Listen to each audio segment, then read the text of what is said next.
नमो नमः छात्राः। वयम् अद्य क्रियाः काचन क्रियाः पठामः। च सन्धि यत् वर्णानां साहचर्यमस्ति तस्य गुण वृद्धि यण इति विभागानां परिचयं कुर्मः। तर्हि यूयं सर्वे सिद्धाः इति मन्ये। तुम्ही सर्व तयार असाल असं मी समजतो। पश्यन्तु अधुना गत अस्माकम् अभ्यासवर्गे अस्माभिः किं पठितम्? अत्र दीर्घसन्धि पठिता अस्माभिः। दीर्घ अ इ उ ऋ लृ एतेषां वर्णानां पुरतः यदि इ उ ऋ लृ एते वर्णाः ह्रस्व वा दीर्घरूपेण आगच्छन्ति तेषां दीर्घ आदेशः भवति, त्यांना दीर्घ असा आदेश होतो। आता मी तुमच्या समोर गुणसंधी मांडतोय। गुण म्हणजे काय? तर व्याकरणकार म्हणतात अ ए आणि ओ यांना गुण म्हणतात। अदेन गुणः या तीन स्वरांना गुण म्हटले जाते। तर कसे? अ आ प्लस ई ई बरोबर ए, अ आ प्लस उ उ बरोबर ओ। आणि अतो गुणे या सूत्रानुसार अ अधिक अ बरोबर अ असे जे अ ए ओ हे जे विशेष नियम आहे, गुण दीर्घसंधीला विरोध करणारा हा गुण आहे, विरोध करणारा हा नियम आहे। अ अधिक अ चा अ ठेवावा। अ ने सुरू होणारे प्रत्यय जोडताना आ करू नये तर अ करावा। काय बोलतो मी? अ ने सुरू होणारे प्रत्यय जोडताना अ चा अच ठेवावा, आ करू नये। म्हणजेच दीर्घ आदेश तेथे करू नये असा नियम आहे। कसं आहे, संधीचे जे विविध प्रकार आहेत त्याच्यामध्ये काही काही सूत्र आहेत आणि त्या सूत्रामध्ये नियम सूत्र, अतिदेश सूत्र, निषेध सूत्र आहेत, सूत्रांचे विधी सूत्र आहेत, संज्ञा सूत्र आहेत। एखादी डेफिनेशन सांगणं, संज्ञा, विधी सूत्र, ते कसं करायचं, विधी आहे। नियम सूत्र, इथं असं नाही असंच करायचं। अतिदेश, हा नियम किंवा हे सूत्र मागच्या सूत्राची रेंज वाढवतो। असे विविध प्रकार सूत्रांचे आहेत। पाणिनीय व्याकरण ज्याच्यामध्ये 4000 सूत्र आहेत त्यापैकी संधीचे काही सूत्र आपण सोप्या आणि तुम्हाला समजतील अशा भाषेत समजून घेतो आहोत। त्यासाठी एक्झाम्पल्स देखील बघूया आपण। तर बघा मुलांनो, काय दिलेलं आहे? अ अधिक अ किंवा आ याच्या पुढे ई ई आल्यास ए होतो। कसे? देव अधिक ईश बरोबर देवेश। लक्षात घ्या, येथे अ आणि येथे ई आहे। अ अधिक ईचा ए करावा। अ च्या पुढे ह्रस्व किंवा दीर्घ कोणतेही ए आल्यास ए करावा। ई अधिक अ नाही, अ अधिक ई। त्याचबरोबर अ अधिक उ चा ओ करावा। कसं करता येईल? इथं महा अधिक उदय बरोबर आ प्लस उ बरोबर ओ, म्हणून येथे होईल महोदय। दोन शब्द एकत्र केल्यानंतर जे एक नवीन शब्द बनतो, मात्र उच्चार आणि लेखनासाठीच हा बदल समजावा, त्याचा अर्थ बदलत नाही। समासामध्ये अर्थ महत्वाचे आणि अर्थ बदल देखील असतात। संधीमध्ये मात्र अर्थरहित शब्दांचा संधी होत नाही, अर्थपूर्ण शब्दांचाच संधी उच्चारानुसार होतो, ज्यामुळे आपल्याला उच्चार करायला, बोलायला, गायन करायला, पाठांतर करायला, लिहायला सोपं जातं. त्यामुळे संधी ही एक प्रकारची सिस्टीम आहे which makes us sing properly, speak and utter properly. The pronunciation of that word should be in the proper proportionate sense. हे त्याच्यामधून दाखवण्यात आलेलं आहे. त्याचबरोबर we can minimize, we can reduce the span of our writing. तर आपण येथे समजून घेऊया की ही संधी कशा कशा प्रकारे, जसं मी तुम्हाला अ अधिक अ अधिक ई ए अधिक उ ओ, तसेच अधिक चा कसा राहतो एक्झाम्पल बघूया. पठ प्लस अंती, इथे पठमध्ये आहे प्लस आता इथे खरं पाहिजे असता व्हायला पाहिजे आणि उत्तर व्हायला पाहिजे पठांती, पण तसं होत नाही मित्रांनो. तर या न होता इथे पठंती. काय नियम आहे? पुढे आल्यास जर ने सुरू होणारा तो प्रत्यय असेल तर एका चा लोप होतो असं समजा, किंवा अधिक चा अच राहतो, होत नाही. काय सूत्र आहे? अतो गुणे.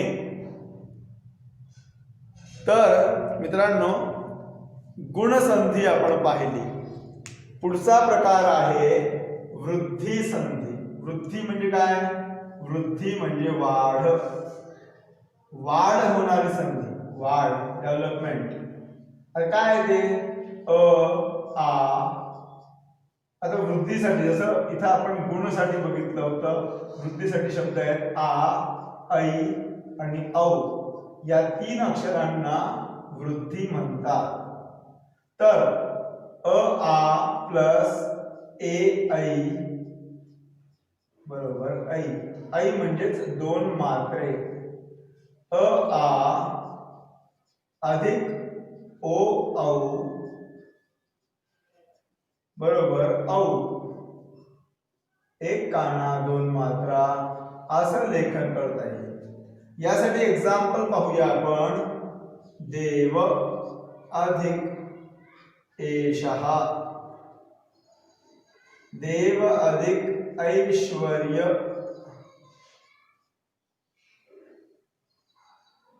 देव अधिक ओष्ठम. आता बघा इथे आणि इथे इथे ऐ आणि इथे ओ आहे. तर अधिक एचा ऐ, अधिक ऐचा देखील ऐ, अधिक ओचा औ. असा जो बदल होईल त्यानुसार उत्तर होतील देवैषः, देवैश्वर्य आणि देवौष्ठ देवौष्ठम. अशा पद्धतीने याचे उत्तर होतील मुलांनो. वृद्धी संधी. वृद्धी म्हणजे वाढ. वृद्धी कशाला म्हटलंय? ऐ आणि औ याला वृद्धी म्हटलेलं आहे. तर संधीचे विविध नियम आपण शिकतो आहोत. वृद्धी संधी, अयादी संधी, पूर्वरूप संधी, बरोबर की नाही? तर तुम्ही शिकता आहात, समजण्याची कोशिश करा. कशा पद्धतीने आपल्या लक्षात आलं पाहिजे? तर आपण पहिल्यांदा बघितलं गुणसंधी म्हणजे काय. गुणसंधी म्हणजे ए ओ यांचे काही बदल आपण समजून घेतले, त्याचबरोबर लिहूनही घेतले असतील. तुम्हाला समजवण्यासाठी थोडीशी जागा करूया, ठीक आहे नाही? आणि वृद्धी संधीचे एक्झाम्पल आपण पाहिले. आता शेवटचा भाग आहे, म्हणजे शेवटचा म्हणजे आज आपण जो गृहीत धरलेला भाग आहे त्यातील शेवटचा भाग. काय भाग म्हटलेला इथं? तर इथं म्हटलेलं आहे यणसंधी. यण म्हणजे काय? फार इंटरेस्टिंग आहे. रू आणि लृ. अधिक विजातीय स्वर. विजातीय स्वर म्हणजे काय? वेगळ्या प्रकारचे स्वर. विजातीय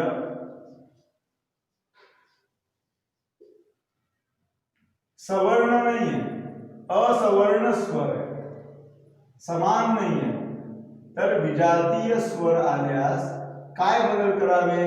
तर बाबा सांगितलं ईचा य व र आणि ल असे कन्झिक्युटिव्हली बदल होतील. आता ते बदल समजून घेऊया. काय म्हटलंय? ईचा य होतो माना, मती, मती प्लस अस्ति. काय म्हटलंय? मत प्लस ई, ईचा करावा य प्लस अस्ति बरोबर मत्यस्ति. या ठिकाणी नदी असतं तर नद्यस्ति, बरोबर की नाही? ई अधिक अचा म्हणजे ईच्या पुढे अ आल्यास ईचा य करावा, ई पुढे ई सोडून इतर कोणतेही स्वर आल्यास ईचा य म्हणजेच य ची बाराखडी करावी. असं जरी तुम्हाला सांगितलं ई अधिक आ या, ई अधिक उ यू, ई उ असं फास्ट म्हणल्यास यू यू असे ई या या या या असे बनतात. अशा पद्धतीने उच्चार शास्त्राचा, फोनेटिक्सचा व्यवस्थित वापर करून येथे आपल्याला हे नियम देण्यात आलेले आहेत. मित्रांनो, दुसरा भाग म्हणजेच व कसं करता येईल? व भानु, भानु प्लस अपि, भानु मध्ये भान प्लस उ, पहिल्या शब्दातील शेवटचा स्वर उ आणि उचा काय करावा सांगितलं? उचा व करावा, इथं व केला प्लस अपि. आता काय होईल? भान वपि. आहे की नाही सोपं? तर मत्यस्ति, नद्यस्ति, भान वपि. तव अधिक नृकार, तवलकार. अशा पद्धतीने देव अधिक ऋषी, देवर्षी. उरण र पर, अ अधिक रु बरोबर अर असे जे होत आहे. तर मित्रांनो, कोणकोणती संधी शिकलो आपण? अच, अच संधी मधला एक भाग कोणता? तर दीर्घ संधी मागील पिरियडमध्ये. नंतर गुण, वृद्धी आणि यण संधी आजच्या तासिकेमध्ये आपण शिकलो. आलं ना तुमच्या लक्षात? तर पुढील एक 5-7 मिनिटांमध्ये आपण समजून घेऊया. काय समजूया? तर आपल्याला पाठ्यपुस्तकात आपला जो चित्रपद कोश आहे तो काढावा. चित्रपद कोशातील तिसरा भाग, तिसरे जे 20 शब्द आहेत, क्रिया दिलेले आहेत, त्या क्रिया तुम्ही वाचाव्यात. चित्रपद दाखवलेले आहेत. चित्रपद कोश, चित्रामध्ये काय दर्शवतायत ते? तर बघा इथे दिलेलं आहे जृंभते. जृंभते म्हणजे जांभाई घेतो. यः श्रान्तः भवति, यः अधिकं खादति वा यः कस्मिन् अपि विषये तस्य रुचिः न अस्ति सः किं करोति? जृंभते. यॉनिंग इति जृंभते. जांभाई कधी येते? एक तर जेवण अधिक झालं, एक तर झोप येत असेल, किंवा एक तर त्याला तो विषय आवडत नसेल. विशेष म्हणजे काय? डोक्याला ऑक्सिजनचा पुरवठा होत नाही, म्हणजे मेडिकल भाषेमध्ये. जृंभते, सः मनुष्यः जृंभते यः निद्राया पीडितः. तत्पश्चात कासते, यस्य कंठे पीडा भवति, यस्य कंठे कफस्य अधिक प्रभाव भवति स मनुष्यः कासते. पुनः जिघ्रति. जिघ्रति, एका बालिका पुष्पं जिघ्रति. चित्रे अस्ति पश्यतु. शृणोति, शिष्यः गुरोः उपदेशं शृणोति. मी एक एक क्रियापदाचं एक एक वाक्य तुम्हाला सांगतोय. तुम्ही देखील काही वाक्य बनवण्याची कोशिश करावी. कृषति, कर्षकः. क्षेत्रपतिः, स्वक्षेत्रं कर्षति.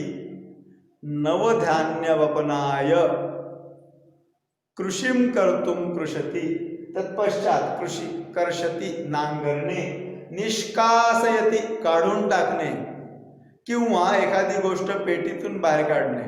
अहम मम कोशात लेखनी निष्कासयामी पुनः स्थापयामी निष्कासयामी.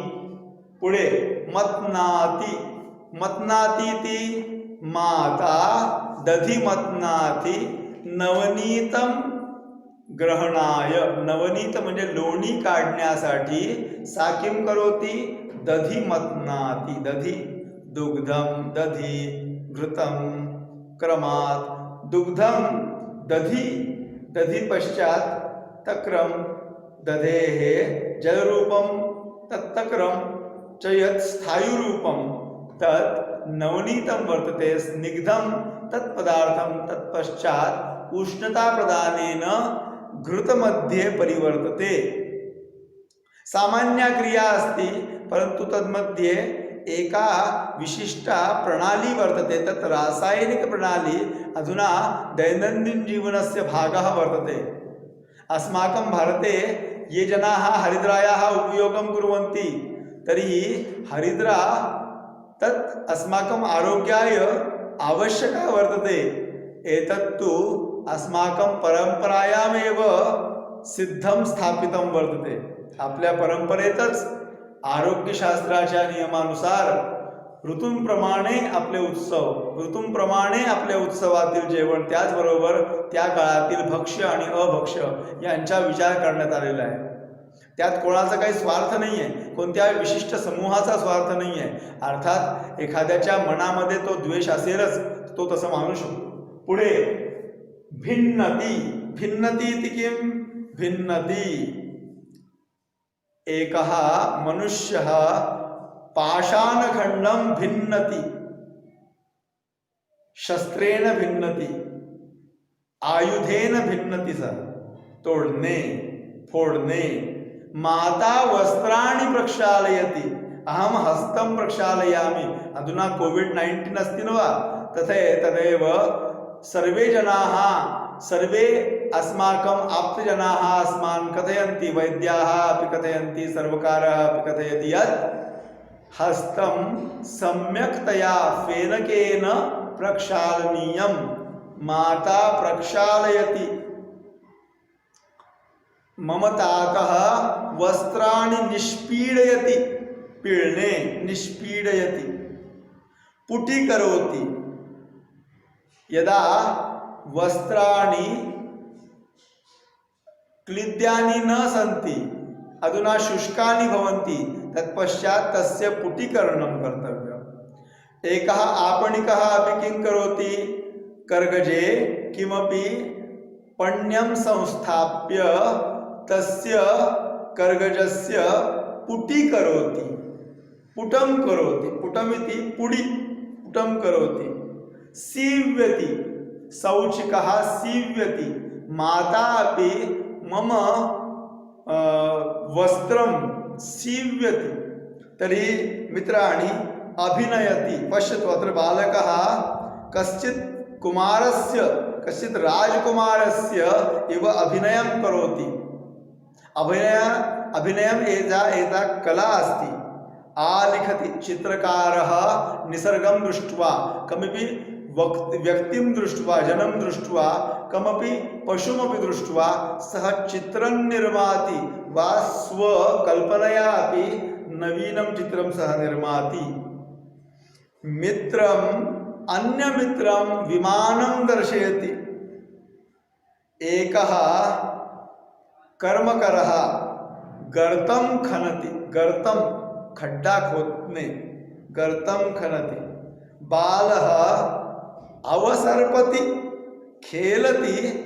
उच्च स्थानात् अवसर्पति च उत्प्लवते.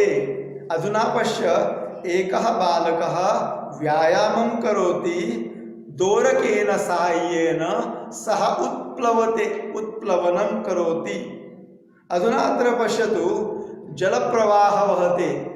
मलजलनलिका कदाचित् भवेत्, कदाचित् अन्य जलप्रवाहः वा अन्यत् किमपि स्यात्. तर्हि कः अपि किं करोति लङ्घनं करोति ओलाण्डने लङ्घनं करोति हनुमान् समुद्रस्य लङ्घनं कृत्वा लङ्कां गच्छति अस्ति न वा सर्वे जनाः श्रूयन्ते अधुनापि रामायण मध्ये तत् वर्णनम् अस्ति अधुना अन्तिमः शब्दः अस्ति अत्र टङ्कयति टङ्कनम् इति किं टङ्कनमिति किमपि सङ्गणके लेखनं टङ्कनस्य स्थलमस्ति न वा कीबोर्ड् इति कथ्यते तस्य उपरि अङ्गुलिना किमपि तत्र क्षेपणं कृत्वा अक्षराणां लेखनं यद् भवति तत्तु टङ्कनमिति कथ्यते अत एव सङ्गणकजनाः सङ्गणकज्ञः किं करोति मम पुत्रः अपि मम ज्येष्ठः पुत्रः अस्ति न वा